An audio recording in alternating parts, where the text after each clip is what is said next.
Greetings, ladies and gentlemen of the internet. This is the Rock and Roll Spot coming at you. A few days ago, the Supreme Court of the United States ruled that family-owned and closely held companies can opt out of the Affordable Care Act's provision for no-cost contraceptives if they have religious objections.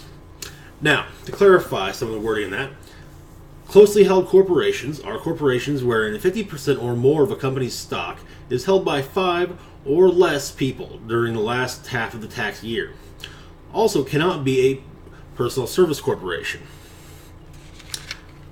Now, an interesting fact of this is that the definition of contraception was never clarified in the ruling, though the case centers on ones that prevent an egg from implanting in a woman's uterus, such as the so-called morning after pill and intrauterine devices, also known as IUDs. So, basically, what the Supreme Court said is that these corporations such as this have freedom of religion, part of the First Amendment. Also, if you'll recall, in 2012, I believe it was 2012, I could be mistaken, the Citizens United decision said that corporations also have freedom of speech. So, they got their First Amendment rights right there. Let's see what other rights they've got. Second Amendment, right to bear arms. Hey, I guess that means they can start putting machine gun turrets on the buildings, right? Third Amendment, the restriction of quartering of soldiers in private homes, or I guess in this case businesses. This was actually in response to the British Quartering Act during the Revolutionary War, and is probably the least controversial of any amendment in the Constitution. Next up, no unlawful search and seizure. That's happened quite a bit. Well, maybe not unlawful, but search and seizure has happened quite a bit when it comes to illegal aliens getting jobs at various places. Usually, hey, they'll work cheaper and they won't complain. They'll probably also work longer. Next up, due process. Well, it'll be interesting to see how one could try a corporate entity.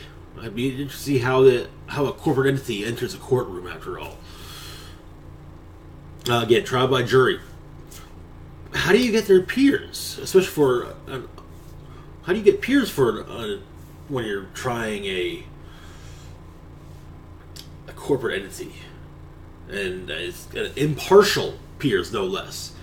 I mean, that's got to be probably a very interesting process to see.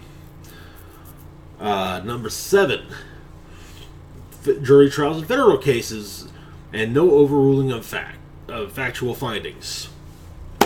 Again, seeing a corporate entity do anything that requires it to, well, basically move from where it's at will be interesting.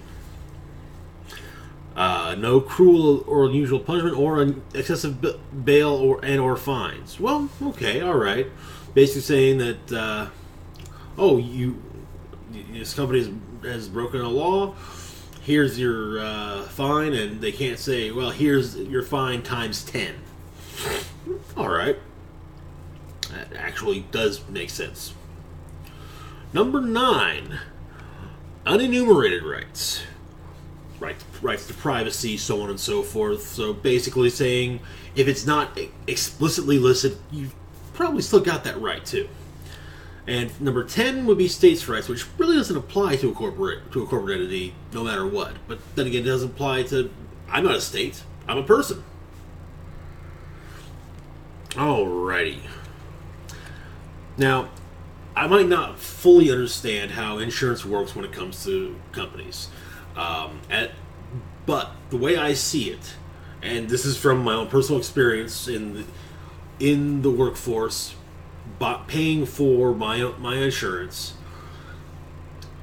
we, the employees, are the ones who pay for the insurance. It comes out of my paycheck. I can look at my pay stub and see where they took insurance money out, how much they took out each paycheck.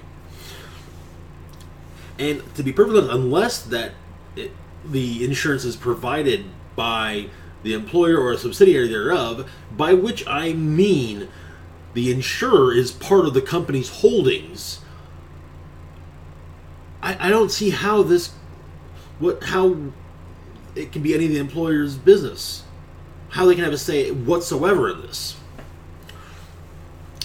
But like I said, I might be mistaken on that.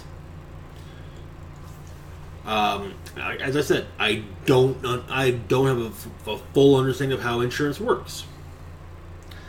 Anywho, final thought on this. You know all those science fiction books and movies and TV shows where corporations run everything?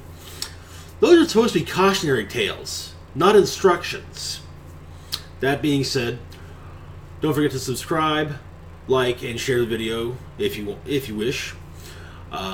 You can follow me on Facebook and Twitter, links to which are down below. All that said, live long, rock hard.